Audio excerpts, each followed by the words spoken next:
Welcome, everybody, to the It's Never Too Late show. I'm Suzanne Oshima, and I'm a life and love transformational coach at Your Next Amazing Story. I am super excited because today we have another amazing guest, Duana Welch, and she's the author of Love Factually, 10 Proven Steps from I Wish to I Do. And I'm so excited to have her here today because today we're talking about it's never too late to win at love. But before we jump into it, Duana, I would love for you to tell the ladies a little bit about you and, what made you write this book? Well, as you know, I've actually written several books. That's my first one. And then I've got another one that's Love Factually for single parents and those dating them, and a whole bunch of shorter single topic books. And the reason I got into this is basically that I sucked at dating. I was tired of being bad at this thing that other people seem to figure out. And it turns out that it only looks like other people figure it out because we focus on the success stories. We don't notice all our friends around us who are also struggling. So I turned to science rather than opinion. Opinion was getting me nowhere. I was getting a PhD in the social sciences, specifically in psychology. And I thought, why am I stumbling around at this? There's probably science on it. And I originally looked for books on the topic, and there weren't any. And so I looked at the science initially for purely selfish reasons. And then I became a blogger and a coach and an author so that everyone could benefit from that. And so that's where I am today, very happily married for the last 11 and a half years to my sweetie, Vic. And we have an amazing life. And I would wish the kind of life we have, that kind of happiness for everyone. Right. No, I know. And you're so giving, and you have a wealth of information. But I know that in your life, it hasn't always been that way. I mean, I know you're happily married today, but there was a time in your life when it wasn't so happily ever after. So can you share with the ladies what happened in your life and how you felt like maybe it was too late for you?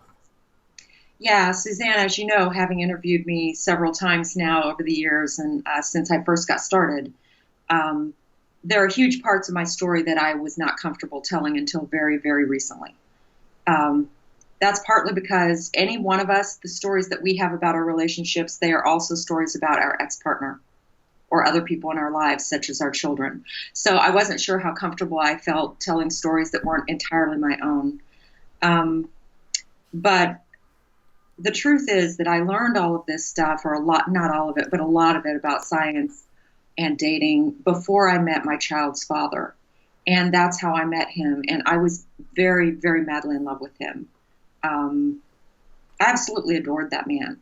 He was the kind of guy who he would notice if I even give a passing glance to a dress or a guitar or something that I liked, and then that would show up at the very next occasion for a gift or just a surprise. Just super, super sweet, really smart, getting his PhD in chemistry, cute. I loved his family, really great sense of humor. And unfortunately, I ignored one of my own deal breakers. As readers of my books will know, I really advocate making a list and deciding what's a must-have for you and what's a would like to have, a want. And I had not been raised around any sort of addiction or abuse. And so I did not have that on my list, that somebody needed to embrace lifelong sobriety or sobriety as a way of life. And he had a very, very long history of drug and alcohol addiction, really most of his life. And it wasn't his fault, by the way. A doctor had prescribed barbiturates when he was a little boy, and then took him off cold turkey at 15. And of course, by then his brain had really developed. So I don't have any bitterness about what happened to him as far as the ramifications for me.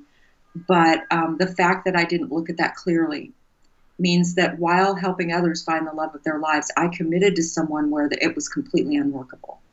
And so I didn't realize how unworkable it was until after our only child was born.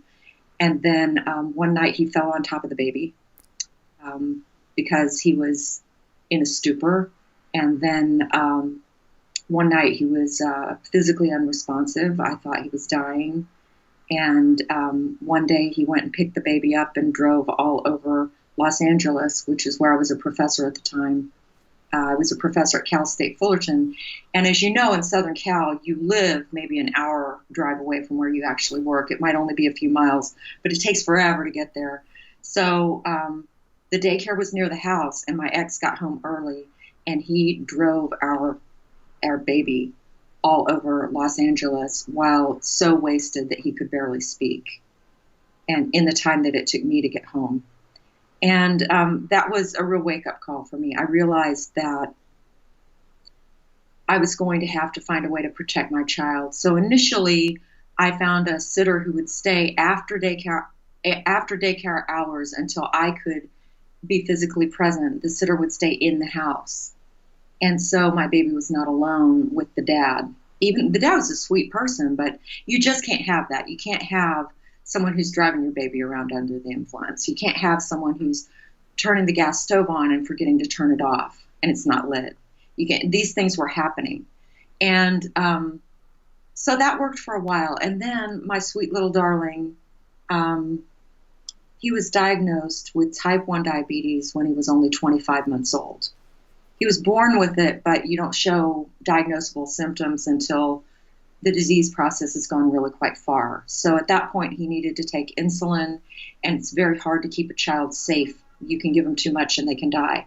So I just felt like my child's life was in extreme danger of being in this circumstance, and I needed to still work, but I couldn't go to work anymore.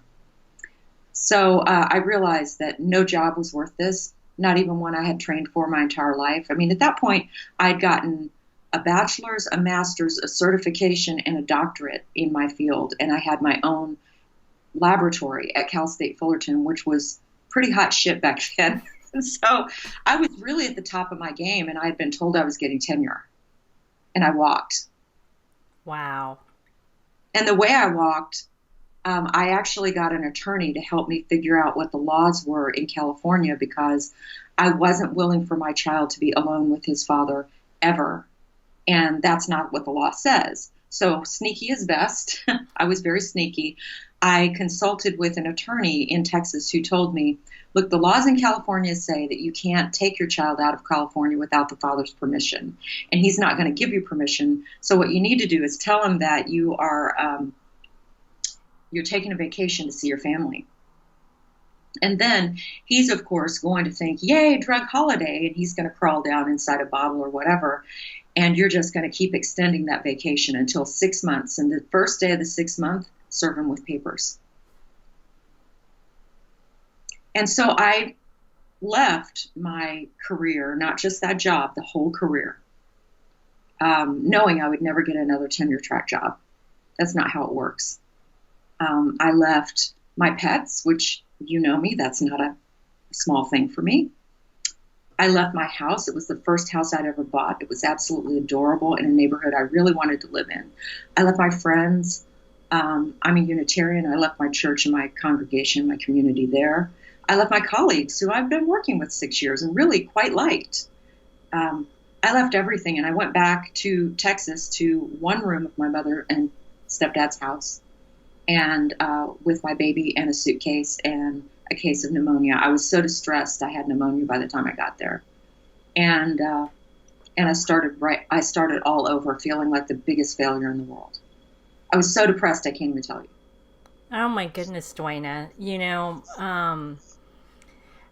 all I picture is you literally left every single part of your life behind, and you literally had to start over. And I know that wasn't easy. And so what would you say was that, what I like to call it, that moment that you were just like, that's it. And you shifted and you said, I got to do this and I got to move on, even though you literally lost everything. My moment, I remember I was making chocolate chip cookies with my baby in the kitchen, and he was putting cookie dough into his mouth. And he was just 25 months old, and he was so darling. And that week, he had symptoms that I did not know were symptoms of type 1 diabetes. And I had called the nurse that afternoon. It was a Friday afternoon. And I'd left a message that said, my child's doing the following 3 really weird things. And It's probably nothing. I'm one of these moms who waited till her 30s to have kids, and tell me I'm crazy. Just call me back. Tell me I'm nuts, and I'll just go on with my weekend. And I got a call back, and this nurse said, who in the family has type 1 diabetes? And it just hit me that my mother-in-law did. My husband's mother had type 1 diabetes. She had been diagnosed right about the same age that my child was then. And I just burst into tears because I knew what I was seeing now. And she said, the lab closes in 5 minutes, but we're going to hold it open until you get there. And you need to go home after we draw blood. You need to go home with that baby, and you need to pack for several days because in all odds, we're going to find this diagnosis and you're going to be in a hospital. So my ex was, of course, not then my ex. He was in the room with me, and he came up behind me, and he put his arms around me, and he said, look, I'm done. This makes it really clear. I need to clean up my act. And I looked at him and I said, I don't know if you just hit bottom, but I just did. And that was it. What he didn't know I was saying was, oh, dude, I had to choose, and I choose my baby. There was no question. Before that, I thought I could still do both. I thought that I could get him checked into a rehab, and that, we could stay in the house, and I could find a way to work, and my mom could come to visit more often. And I had all these plans for it was going to be hard, but I could work it out. And that's the moment when I was like, this is over. I've got to make a choice. That's really clear to me now. And I don't choose you. I choose him. Yeah. And that changed. I had a phone call with my ex last week, during which he was so intoxicated that he could barely speak, and he was suicidal. And I wouldn't wish his fate on anyone. He is suffering. He is suffering grievously. And, I still love him. That may seem strange to your listeners who've never been through something like this, but you pick these people because you love them. The reason to leave someone isn't always because you don't love them anymore. It's because it's totally not workable, and you can't save them. But you can still save you, and you can still save your child. There was no saving him. Knowing his history, there was no saving him. He couldn't save him. I certainly couldn't if he couldn't. Yeah. So, Duana, in your relationship with him, was he doing the drugs and alcohol abuse very early on in the relationship, or did you not start to notice it till later? It was both and. The first time, on the first date, he told me he had a long history with drug and alcohol abuse, especially alcohol abuse, but that he had been sober for 4 years. And I knew statistically that if somebody's been sober continually for 4 years, their odds of resuming use are really low. Mm-hmm. So that's a risk I was willing to take. But 6 weeks into our relationship, he got a 6-foot-tall can of nitrous oxide at a welding supply, and he spent 72 hours using the whole tank. It's amazing he lived. What? Yeah. That's crazy. I've never told this story. Well, it's hardcore addiction here, substance switching, using new and different things because the things that you've sobered up from, you want to tell yourself you're sober, so you find something different. Anybody who's been to Al-Anon will recognize these sorts of behaviors as being fairly routine, maybe not nitrous, but something else. So he told me, and I broke up with him. And a couple weeks later, he kept courting me in very, very sweet ways. And I just thought, he seems so sincere. He's not going to do it again. The best predictor of what someone's going to do in the future is what they've already done in the past, especially if they've done it recently and frequently. And he met both measures, and I didn't. Again, science was there to help me, but did I let it? I didn't let it. That was my failing right there. Right. Was there a part of you, Duana, also that felt like you could save him or fix him from this addiction? No, I did get quite clearly that was not on the table. Look, married people save each other all the time. They really do, from lots and lots of things. Vic, my husband now, I like to say my last husband. And he is your last husband. I adore him. He has saved me from loneliness. He saved me from financial instability. I had quite a bit of money coming in, but it wasn't really clear when or how much it was going to be because I was on commission after I left my tenure track gig. He saved me from having to parent all on my own with no feeling of emotional backup or physical backup. Not that he did the parenting. Our child's now almost out of the house, going to college in the fall, but it's not like Vic did the parenting, but I didn't feel alone with my parenting. And that was a huge thing. If I needed someone to get up in the middle of the night to check my child's blood sugar, Vic would do it for me. You know, he saved me from a lot of things. And he helped me to feel more secure and more fully alive and happy and whole. But I was open and willing and even eager to be saved in those ways. And I saved him in some ways too. The thing is that you can't save the unwilling. Right. You can't change the unwilling. My ex still today, if you ask him, do you have an addiction or a problem? He'll say no. Yeah, I want to emphasize this because I've been around a lot of addiction. I've had a lot of friends that were addicted to drugs or alcohol in my past, and I want to make that very clear to women because I don't think a lot of people get that, is that if they're not willing to admit that they have a problem, it's really hard to help them shift into a sober lifestyle, right? Yeah, you can help people who want to be helped. Even then, it's a real uphill slog. They need to want it for themselves, not only because your relationship counts on it. Right. People can change briefly to get the relationship back, but changing long term requires that they really acknowledge that they have a problem that for many other reasons they want fixed and that they invite your assistance. I wasn't in that circumstance. And I did see in a very clear-eyed way, once our child was born and diagnosed with T1D, I saw that I wasn't in that circumstance, that I didn't have, and I really regretted it. By this time, I was teaching master's level courses where I worked in relationship science into my course offerings. I knew what happens to children when their parents get divorced. I knew what happens to women when they divorce their partner. I knew what was about to happen in my career. It was horrifying partly because I was not ignorant about what came next. And it was still harder than I ever thought it would be. Sometimes harder, even though I thought I knew. It was awful.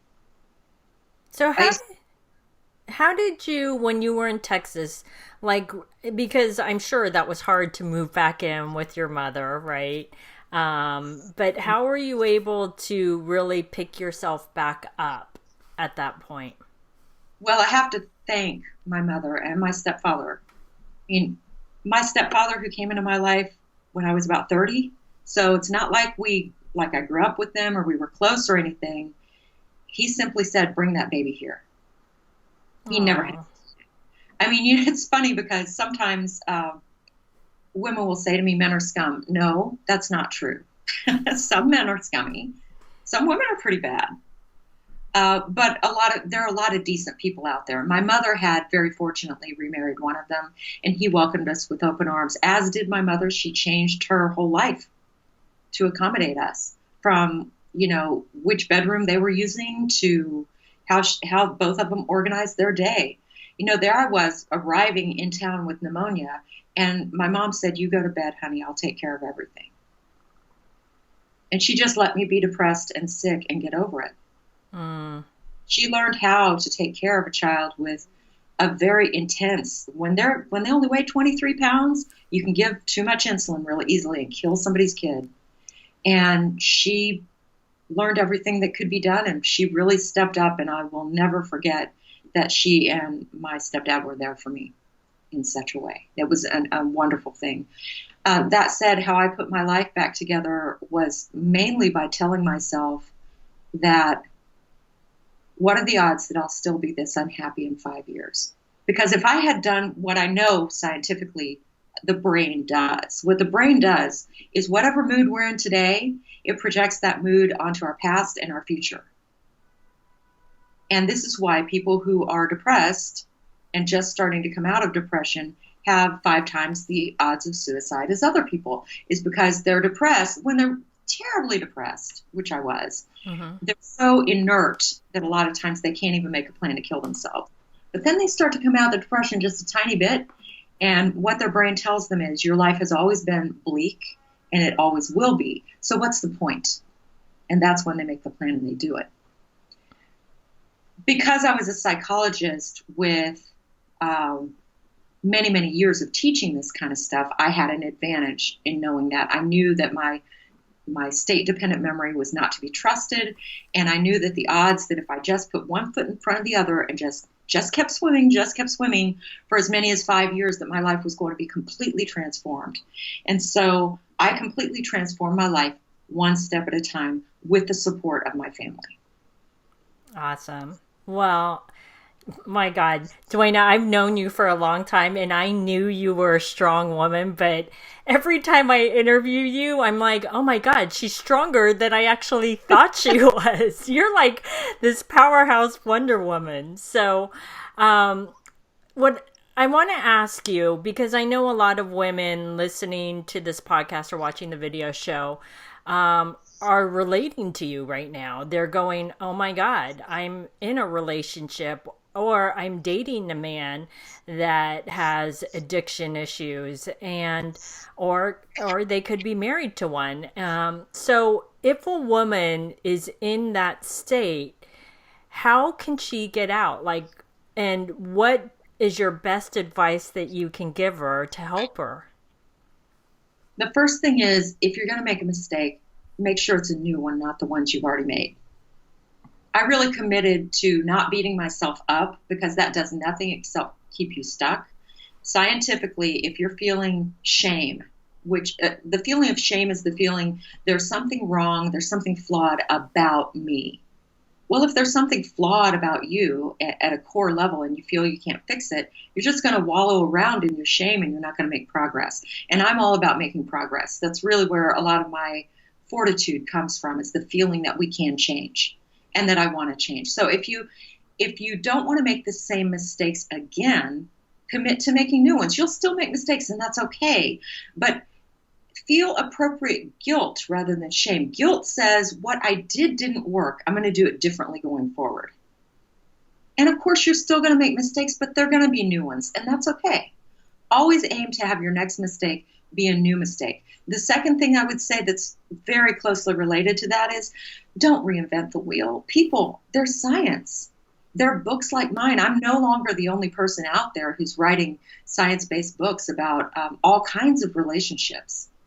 John Gottman now has a wonderful new book called 8 Dates that can help people transform an already basically healthy relationship. If there's, a serious issue like abuse of people or substances, it's probably not going to be great.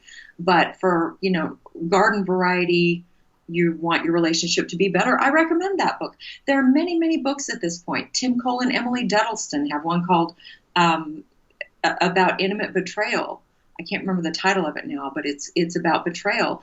And, if you needed to get past a betrayal, that would be a good book. You no longer have to go back through the stacks at the library or on your computer and read science articles yourself. There are some of us who are reading science so you don't have to. And I want you to read our stuff. Let science help you. So that would be kind of my number one and number two guide. I now have books about how to avoid abusers, how to detect whether someone would abuse you if they could, before they get a chance to do it. So for any aspect of relating, usually you can find a resource out there that's reliable that can help you. And I really encourage you to do so. Right. And do you have one last tip? Yeah, I do. But the question is, can I remember it? I can remember it.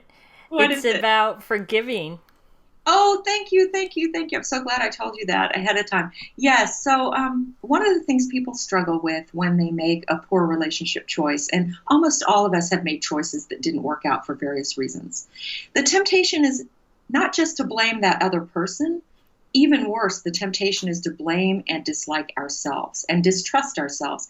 And so I want to encourage you to learn what forgiveness is. And I actually have one of my books, my second book, Love Factually for Single Parents, has a chapter on how to do this from a science perspective.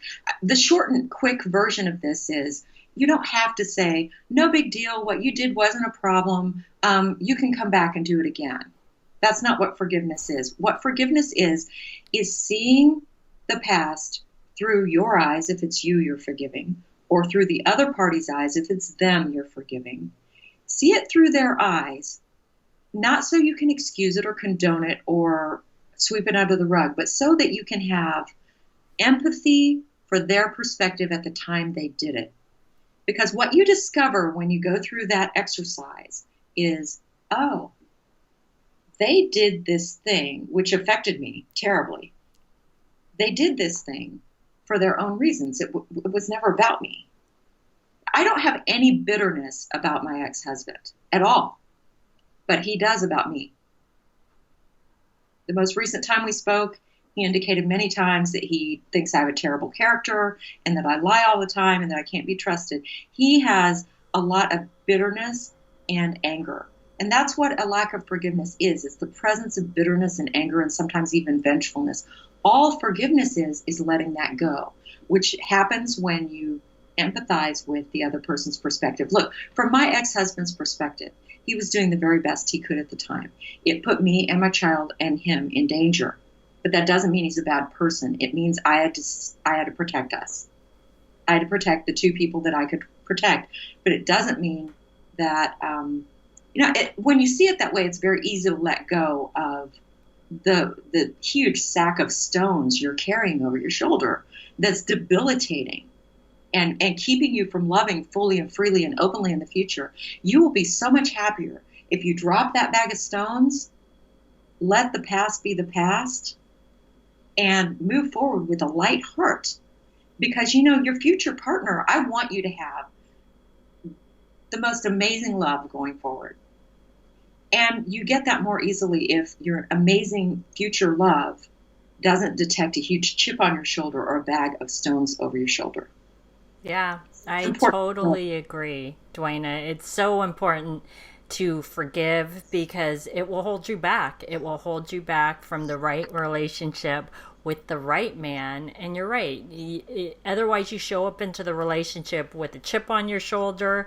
And also, I believe when you don't forgive is that you actually come into the relationship with a closed heart instead of an open heart, because there's so many fears going on for you that you haven't dealt with. Like is he going to do the same thing, and trust issues. And so it's important to let all that go and let it be the past. So it absolutely is. And, when Vic and I met, we had both been through what I call the torment of the damned. I mean, I'm not going to tell his story, but his story is in its own way every bit as bad as mine. And yet when we met, there we were, open-hearted and willing to love again. And every single day that man shows me not only that he is such a light in my life and that I love him, but that I can absolutely trust him and count on him. Oh, I love that. Well, Duana, thank you again for sharing your amazing story, because I know it gives so many women out there hope that are in these situations, and to get help. So, Duana, how can the ladies find you? Oh, it's so easy to do. Just go to lovefactually with an F. .co. That's lovefactually.co, and you can see free chapters and what all my books are and learn more about me and see my coaching link. And you can even write me a note if you want to. I answer all my emails for free.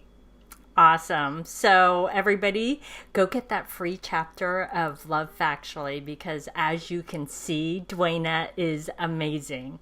So thanks everybody for joining us on the It's Never Too Late show. Our show is available both in video format and podcast format. If you would like to view the videos, you can go to yournextamazingstory.com. And if you'd like to get the podcast, you can download it from iTunes.